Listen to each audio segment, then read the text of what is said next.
Assalamualaikum warahmatullahi wabarakatuh. Saya Lutfiatul Zahroh, mahasiswa semester 4 Universitas Muria Kudus. Pada kesempatan kali ini, saya akan memperkenalkan teman-teman semua tentang tumbuhan kopi. Apa saja manfaatnya, bagaimana cara pemanfaatannya. Bagi teman-teman semua, kopi bukanlah suatu hal yang asing bagi kita, karena istilah kopi ini sangat populer ya teman-teman, apalagi bagi kaum milenial seperti kita semua. Tapi teman-teman semua tahu nggak tumbuhan kopi itu gimana? Tahu nggak gimana cara pemanfaatannya, bagaimana cara pengolahannya, dan manfaat apa sih yang kita dapat dari tanaman kopi selain menjadi minuman? Nah, langsung saja kita bahas satu persatu pada video kali ini. Jangan lupa subscribe, aktifkan loncengnya, dan happy watching!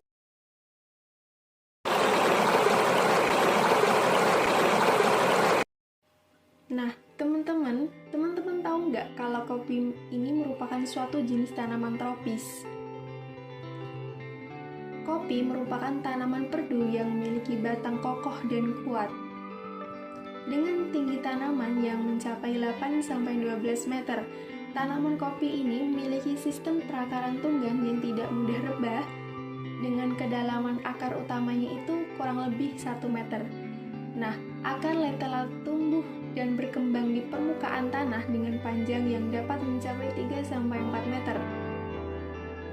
Tanaman kopi memiliki batang berkayu dengan sistem percabangan dua arah, yaitu cabang yang disebut mengarah ke atas adalah cabang ortotrop dan cabang yang pertumbuhannya mengarah ke samping atau horizontal dan disebut dengan cabang plagiotrop. Cabang plagiotrop ini bekerja sebagai tempat tumbuh bunga dan buah. Tanaman kopi memiliki daun tunggal berbentuk memanjang dengan ukuran panjang berkisar antara 20-30 cm dengan lebar antara 0-16 cm. Nah, teman-teman bisa lihat pangkalan daunnya itu membulat dengan ujung daun meruncing dan tepi daun rata. Permukaan helaian daun ini sangat mengkilat dengan permukaan daun bagian atas itu berwarna hijau gelap teman-teman bisa lihat sendiri, dan permukaan daun bagian bawah itu berwarna hijau lebih terang. Nah, daun kopi ini memiliki tangkai daun yang pendek dan panjang sekitar 1 cm. Nah, sekarang masuk pada pembagian kopi. Teman-teman tahu nggak kopi itu ada berapa macam sih? Nah, untuk teman-teman yang belum tahu, secara umum di Indonesia itu tanaman kopi dibedakan menjadi dua, yaitu kopi Arabica dan kopi Robusta. Teman-teman tahu nggak perbedaannya apa? Nah, perbedaannya itu adalah antara kopi Robusta dan Arabica itu terletak pada bentuk bijinya. Kalau kopi Robusta itu memiliki bentuk biji yang bundar dan kecil, sedangkan pada biji kopi Arabica itu memiliki bentuk oval dan bijinya itu lebih besar dibandingkan dengan kopi Robusta.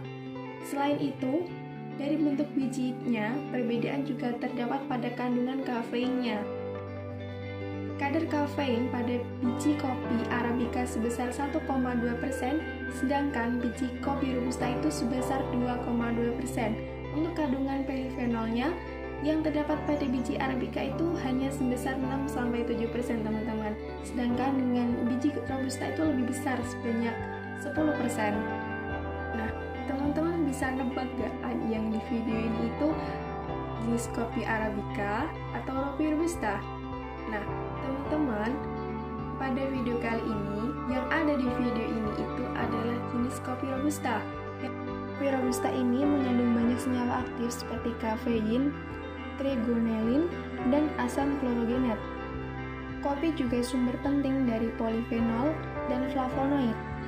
Salah satu kandungannya, yaitu asam klorogenat, memiliki banyak aktivitas farmakologi berupa antioksidan, antivirus, hepatitis B, antihipertensi, antidiabetes, dan hepatoprotektor sehingga dapat dijadikan alternatif dalam pengobatan berbagai penyakit. Teman-teman pasti nggak asing nih. Tumbuhan kopi itu biasanya buat apa sih? Ya, kalau bukan buat ngopi, buat apa gitu kan kalau teman-teman. Nah, kopi itu juga menjadi salah satu minuman yang diproduksi dan dikonsumsi terbesar kedua di dunia loh teman-teman. Kopi ini memiliki cita rasa yang khas dibandingkan minuman yang lainnya. Banyak manfaat yang didapatkan pada kopi, di antaranya kafein yang terkandung di dalamnya dapat meningkatkan laju metabolisme tubuh dan meningkatkan kewaspadaan, menghilangkan kantuk, dan menaikkan mood. Nah, teman-teman untuk yang lagi galau atau semacamnya bisa tuh minum kopi. Nah, selain itu juga meningkatkan daya tahan tubuh dan meningkatkan kontraksi otot. Tapi, mengonsumsi kopi ini nggak harus yang berlebihan ya teman-teman, karena yang berlebihan itu tidak baik. Jadi, di mana ada kelebihan, di situ ada kekurangan. Nah, bagi teman-teman yang mengkonsumsi kopi itu berlebihan, itu dapat menyebabkan warna gigi berubah, bau mulut, meningkatkan stres dan tekanan darah. Jika banyak mengkonsumsinya di pagi hari, insomnia, serangan jantung, stroke, kemandulan pada pria, gangguan pencernaan, kecanduan, bahkan penuaan dini loh teman-teman. Nah, teman-teman tahu nggak pengolahan kopi itu meliputi apa aja sih? Nah, sebelum bisa diseduh, diteguk, dan dinikmati di rumah maupun di coffee shop itu, kopi mengalami cerita, perjalanan, dan proses pengolahan yang panjang, teman-teman. Proses tersebut itu terdiri atas pemanenan, penjemuran, penyangraian, hingga penyeduhan sampai jadi minuman yang mantap. Secara garis besar dan berdasarkan cara kerjanya, maka terdapat dua cara pengolahan buah kopi basah menjadi kopi beras, yaitu yang disebut pengolahan buah kopi cara basah dan cara kering. Perbedaan pokok dari kedua cara tersebut itu adalah cara kering, pengupasan daging buah itu, kulit tanduk, kulit ari dilakukan setelah kering atau kopi gelondong.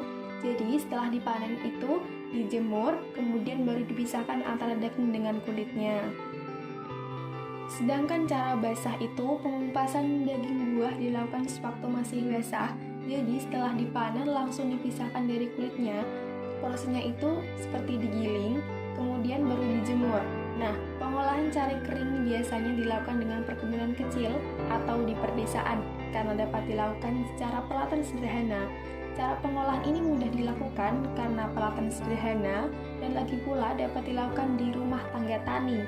Nah, tahapan pengolahan kopi cara kering itu meliputi panen, sortasi buah, pengeringan, pengupasan, sortasi biji kering, pengemasan, dan penyimpanan biji kopi. Pengolahan cara basah biasanya dilakukan oleh perkebunan kopi besar. Cara pengolahan kopi basah dapat menghasilkan mutu fisik kopi yang baik, namun banyak yang mengandung risiko kerusakan cita rasa utamanya atau cacat cita rasa keunggulan pengolahan kopi. Cara basah adalah hanya dapat dilakukan pada biji kopi yang telah masak berwarna merah penuh, sedangkan pengolahan kering dapat dilakukan pada sembarang mutu buah kopi. Sehingga kopi yang dihasilkan dengan cara basah itu relatif lebih baik daripada dibandingkan dengan cara kering. Nah, setelah kering, masuklah pada proses penyangraian biji kopi. Bisa menggunakan mesin sangrai kopi ataupun dengan cara tradisional, yaitu dengan wajan penggorengan yang terbuat dari besi yang cukup tebal. Gunanya agar panasnya stabil dan prosesnya itu harus kita bolak-balik secara berkala biar bijinya itu nggak gosong, teman-teman. Selain menjadi minuman, biji kopi itu juga bermanfaat untuk menghambat pertumbuhan Staphylococcus aureus, yaitu infeksi kulit yang menyebabkan bisul, impetigo, selulitis, dan Staphylococcal Childhood Skin Syndrome. Hal ini dikarenakan beberapa komponen dalam biji kopi robusta, yaitu kafein, senyawa fenolik, trigonolin, dan asam klorogenik memiliki aktivitas antibakteri. Biasanya setelah kita minum sebuah kopi, itu pasti ada ampasnya kan ya teman-teman. Nah, ampas itu jangan dibuang teman-teman. Ampas itu bisa dimanfaatkan sebagai penambah nutrisi pada tumbuhan tanaman tomat dengan media hidroponik loh teman-teman. Nah, selain itu juga ampas kopi itu juga bermanfaat sebagai material alternatif pada produk interior. Nah, material akan memanfaatkan kombinasi kopi dan serbuk kopi serta getah damar yang dapat diaplikasikan ke dalam 3 unsur interior, yaitu pembentuk ruang, pengisi ruang, maupun dekorasi. Selain itu, bubuk kopi dipilih untuk mengobati berbagai luka. Menggunakan bubuk kopi secara aman dalam membentuk penyembuhan luka sebagai pembalut luka. Nah, dari berbagai manfaat yang kita sebutkan tadi, kopi itu secara sederhananya bisa kita manfaatkan seperti batang yang banyak dimanfaatkan untuk kerajinan, kayu bakar maupun arang.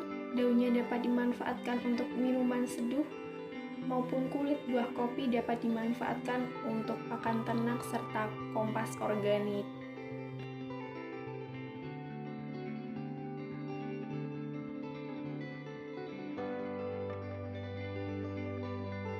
Nah, sekian penjabaran saya tentang manfaat tumbuhan kopi. Semoga bermanfaat dan bisa menambah wawasan teman-teman semua. Sekian, terima kasih. Wassalamualaikum warahmatullahi wabarakatuh. Thanks for watching. Dadah!